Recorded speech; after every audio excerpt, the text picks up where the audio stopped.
మీకు తెలుసు కదా నేను ఎంత మాట్లాడుతాను. నా లైన్ ఏంటంటే మీకు అర్థం కాదు. నేను ఎప్పుడన్నా బూతులు పెడతాను.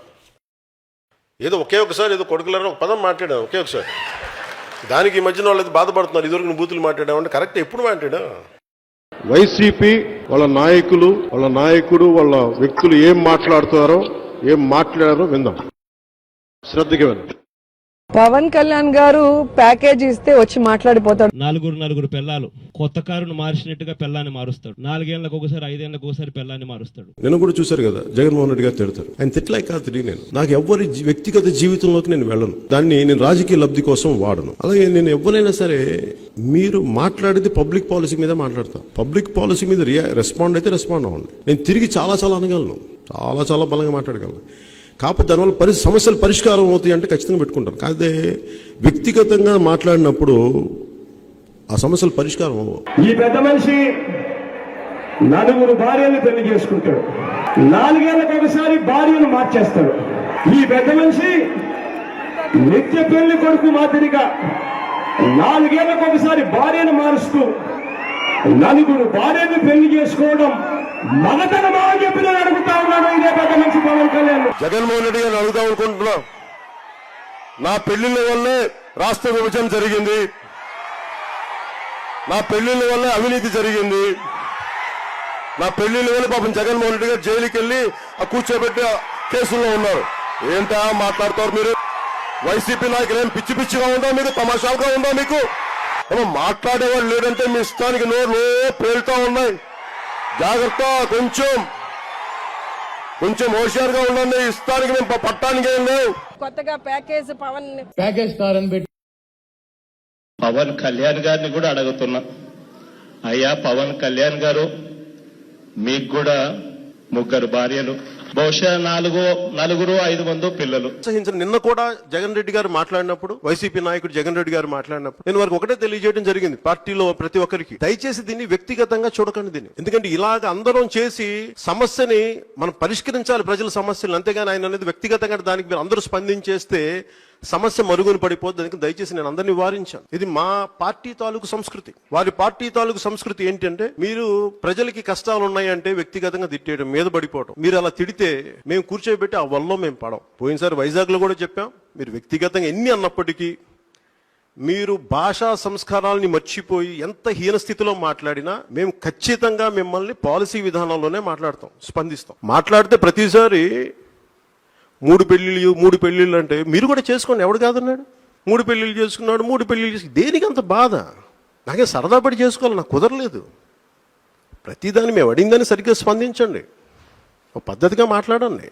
151 మంది ఎమ్మెల్యేలు చెప్తాం, మీరు జగన్ రెడ్డి గారిని దృష్టిలో పెట్టుకుని చాలా రెచ్చిపోతున్నారు. అందరూ చాలా రెచ్చిపోయి మాట్లాడుతున్నారు, దృష్టిలో పెట్టుకోండి. పాము శివుడి మెడలో ఉన్నప్పుడే బాగుంటుంది, గౌరవిస్తాం. ఒక్కసారి జగన్ రెడ్డి గారి పరిస్థితి అటు ఇటు అయితే మీ అందరి దృష్టి అంటే కూడా ఆలోచించుకోండి. చాలా జాగ్రత్తతో ఆచితూచి మాట్లాడండి. మీరు ఎలా మాట్లాడితే భరించడానికి నేను తెలుగుదేశం పార్టీ కాదు, జనసేన పార్టీ, గుర్తుపెట్టుకోండి. చాలా బలంగా స్పందిస్తాం. ఒక వైసీపీ ఎమ్మెల్యే ఏం మాట్లాడారు మీరు? ఇక రాజకీయ పరిజ్ఞానం లేని మన పీకే తెలుసు కదా, మన పీకే అంటే మీ భాషలో పవన్ కళ్యాణ్ అవ్వచ్చు, నా భాషలో అయితే అంటే మీరు నోరు ఉన్నప్పుడు, మీ అధికారం ఉన్నప్పుడు మీరు ఇష్టానికి మాట్లాడేస్తారు. మీరు ఎంత మాట్లాడారు మీకు చెప్పగలరు, మీరు చెప్పాలి, వీడియోస్ పంపించాలి మీకు. పవన్ కళ్యాణ్ సైకో వెధవకి చెప్తున్నా, ఒరే సైకో వెధవా, నీకు ఒక ఆడపిల్ల ఉంది, ఆ పిల్ల పెద్దదవుతుంది, గుర్తు పెట్టుకొని వెనక బతికే ఉంటాను, రక్త కన్నీరు పెట్టుకుంటావు, దరిద్రపు నా కొడక. ఆ డబ్సారి శ్రీశ్రీ గారు ఎలా బాధపడుతూ రాశాడో ఇలాంటి పవన్ కళ్యాణ్ లాంటి కొడుకులు అసలే బసలే ఈ లోకంలో. నువ్వు షూటింగ్కి వెళ్ళేటప్పుడు వెళ్ళంగానే నీ పెళ్ళాం నీ ఇంట్లో పని వాళ్ళతో అక్రమ సంబంధం పెట్టుకుంది అని ఎవరో చెప్పారు, నిజమా కాదా? ఆ బిడ్డలు నీకు పట్టలేదంట, పని వాళ్ళకే పుట్టారు. పవన్ కళ్యాణ్ ని, చిరంజీవిని నరికవతలు పడేసి, పవన్ కళ్యాణ్ గారు కోచ్ పండుకి నా కొడుకులు ముక్కలు నరికవతలు పడేసి, చిన్న కొడుకు వచ్చినా ఆపడం తరం కాదు. వైజాగ్ వస్తున్నావు కదా, రా నా కొడుకు. తిట్టేసి ఒక 10-12 సంవత్సరాలు సడన్ గా మీకు రియలైజేషన్ వచ్చింది ఈ రోజున. మీరు 18 మందిని మీరు జైలు వేసి తొక్కి మమ్మల్ని రాత్రులు పగలు హింసించి ఇంకా మాకు 2.5 సంవత్సరాలు 3 సంవత్సరాలు మీరు హింస చూపించిన తర్వాత అప్పుడు చేయాల్సి వచ్చింది తప్పలా. సన్నాసులకు సమాధానం చెప్తాం. ప్యాకేజ్ అనే సన్నాసి నా కొడుకులు ఎవరు? చెప్పు తీసుకొడతాను ఒక్కొక్క వైసీపీ నా కొడుకులు చెప్తాను. తమాషాలుగా ఉందా కొడకల్లారా? ఇంకొకసారి ప్యాకేజీ గీకేజ్ అంటే చెప్పు తీసుకొని పళ్ళు రాళ్ళ కొడతాను కొడకల్లారా ఒక్కొక్కడికి చెప్తున్నాను. నా సహనం రా ఇంతకాలం మిమ్మల్ని రక్షించింది, నా సహనం. ఏరా మీ దగ్గర క్రిమినల్స్ ఉన్నారా, మీ దగ్గర రౌడీలు ఉన్నారా, మీ దగ్గర గుండాలు ఉన్నారా, మీ దగ్గర వంట చేత్తో వస్తాం, మెడ పిసికి తొక్కి కింద నొక్కేస్తాం కొడకల్లారా. మర్యాద ఇస్తాం రా మీకు. ఎప్పుడు దాకా మీరు మర్యాద నిలబెట్టుకునే వరకే. మాట్లాడితే 3 పెళ్లిళ్ళు చేసుకున్నాం అంటే ఒక్కరిని పెళ్లి చేసుకుని 30 స్టెప్నీలతో తిరిగే సన్నాసులు ఉన్నారా? మీకేంట్రా నేను చెప్పి ఎదవల్లారా. చొక్కా పట్టుకొని ఇళ్లలోంచి బయటకు వచ్చి లాక్ కొడతాం కొడకల్లారా. మీకు మంచి మర్యాద మట్టి మశానం పనిచేయదు. ఇతని ఎదవలకి శిక్షా ధర్మం కొడకల్లారా. మీకు ఇన్నిసార్లు తిట్టినా భరించే పోన్లే. రాజకీయం అంటే ఉండదు కదా. ఎదవాలంటే మళ్ళీ ఇంకొక చిన్న సవరణ. వైసీపీలో ఉన్న అందరని కాదు నా ఉద్దేశం. వైసీపీలో బూతులు తిట్టకుండా పద్ధతిగా ఉన్న వాళ్ళని వదిలేసి వారిని గౌరవిస్తూ బూతులు పంచాంగం తిట్టే ప్రతి కొడుక్కి ఇదే చెప్తున్నాను రా, గుర్తుపెట్టుకోండి. నుంచోబెట్టి తోలు ఓలుస్తా కొడకల్లరా. మీకు మీరు యుద్ధం చెప్పండి రా. రాడ్లా హాకీ స్టిక్కులా రాడ్లా ఒట్టి చేతిలా నేను దేనికైనా రెడీరా. ఎంత మంది వైసీపీ గుండా ఎమ్మెల్యే కొడుకులు వస్తారో ఛాలెంజ్ ఇస్తున్నాను కొడకల్లరా.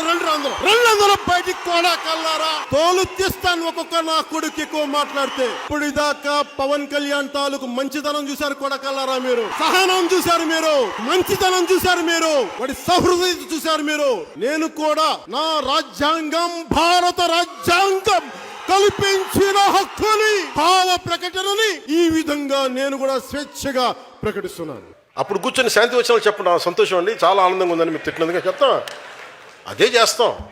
ఎరా నా కొడక ఏం సోదర్రా. మళ్ళీ పెళ్లి చేసుకోవడం మొదలు పెడితే ఒకసారి కాదు, 2 సార్లు కాదు, 3 సార్లు 4 సార్లు చేసుకోవడం మొదలు పెడితే ఈ దత్తపుత్రుడు ఇదే కార్యక్రమంగా పెట్టుకుని అమ్మాయిలను లోబర్చుకొని వారిని పెళ్లి చేసుకోవడం, 4 ఏళ్లు కాపురం చేయడం, మళ్ళీ వదిలేయడం, మళ్ళీ ఇంకొకరిని పెళ్లి చేసుకోవడం, మళ్ళీ వదిలేయడం. వారిలా నలుగురిని పెళ్లి చేసుకుని 4 ఏళ్లకు ఒకసారి భార్యను మార్చలేము. ఇప్పుడు 7 days ప్యాకేజ్ అని చెప్పి చెప్తున్నారు. ఈ రోజు ఈ ప్యాకేజ్ గా అమ్ముడిపోయి పిచ్చి కుక్క ఎవరో పవన్ కళ్యాణ్. ఈ రౌడీ మూకలకు కూడా చెప్తా ఉన్నాను, నేను చాలా హ్యాండ్స్ ఆన్ పొలిటికల్ లీడర్. గుర్తుపెట్టుకోండి, ఎంత పద్ధతిగా మాట్లాడుతానో, ఎంత పాలసీ మేకింగ్ గురించి మాట్లాడుతానో. మీరు గొడవలకి సై అంటే దానికి రెండింతలు సై అని చెప్తాను. గుర్తుపెట్టు. చాలా పద్ధతిగా మాట్లాడతాం, చాలా దిగి మాట్లాడతాం, మర్యాద ఇచ్చి మాట్లాడతాం. నేను మర్చిపోయాం అనుకుంటున్నావా? పెళ్లి కాగానే 4 ఏళ్లకు ఒకసారి, 5 ఏళ్లకు ఒకసారి కార్లు మార్చేసినట్టుగా భార్యలను వదిలేసి ఇప్పుడు నియోజకవర్గాల్ని కూడా అలా ఓకగా వదిలేస్తా ఉన్నావు. ఏం మనిషివయ్యా నువ్వు అని చెప్పి ఆయనను అడిగా. వాళ్ళు ఎవరితో నాకు కోపాలు ఉండవు వాళ్ళ మీద. కాకపోతే ఏముండదు, వాళ్ళ విధి విధానాల మీద నాకు విసుగుంటుంది. నేను ఏదైనా పాలసీ గురించి మాట్లాడుతున్నప్పుడు వ్యక్తిగత జీవితాలని హననం చేయటం, పర్సనల్గా అటాక్లు చేయటం, దీనివల్ల ఏమైపోద్దంటే ఒకసారి నేను గట్టిగా ఉండమని చెప్తాను. అదే మెత్తగా ఉండాలి, కానీ మరీ ఇంకా మౌనంగా ఉన్నా ఒకసారి ఏమిటో వాళ్ళకి పేటరేగిపోతూ ఉంటారు. ఒకసారి మనం కూడా కొన్ని సందర్భాల్లో చాలా ధీటుగా సమాధానం చెప్పాల్సిన అవసరం ఉంది. ఎదుటి వ్యక్తి మాట్లాడే విధానాన్ని బట్టి మనం కూడా చెప్పాల్సి వస్తుంది. అదే ఇష్టం వచ్చినట్టు గీత దాటే కూడా అదే చెప్పేది అదే కదా. గీత దాటం అంటే మళ్ళీ మనం వైసీపీలో అయిపోతాం, మళ్ళీ మనల్ని అసహించుకుంటే అల్ల కాదు నేను చెప్పేది. ఎవడికి ఎంత శిక్ష పడాలో అది అందరూ ఆనందించి కరెక్ట్గా మాట్లాడాడు అనిపించారు. అంటే శిక్ష వేస్తే ఎలా ఉండాలి అంటే మాట్లాడితే ఎలా తూకం వేసినట్టు ఉండాలి. అంటే ఒక అక్షరం మొక్క ఎక్కువ ఉండకూడదు, ఒక అక్షరం మొక్క తక్కువ ఉండకూడదు, కరెక్ట్ కొట్టేయడం. పాలసీ ప్రకారం మీరు ఖచ్చితంగా విమర్శించండి, మేము కరెక్ట్ చేసుకుంటాం. మీరు మమ్మల్ని విమర్శిస్తే మీరు ఏ తప్పులు చెప్తున్నారో పాలసీలు అవి కరెక్ట్ చేసుకొని నెక్స్ట్ టైం మేము రావడానికి ప్రయత్నం అదే కదా చేస్తాం. మేము తప్పులు చెప్పాలి, మాకు తప్పులు చేస్తే మా తప్పులు సరిదిద్దుకుంటాం. అలా కాకుండా మీరు కూర్చోబెట్టి మీరు ఇష్టానికి తిట్టేస్తున్నాం ఇది అని అంటే అది సబబు అనిపించుకోదండి. వైసీపీ నాయకులందరికీ చెప్తున్నాను.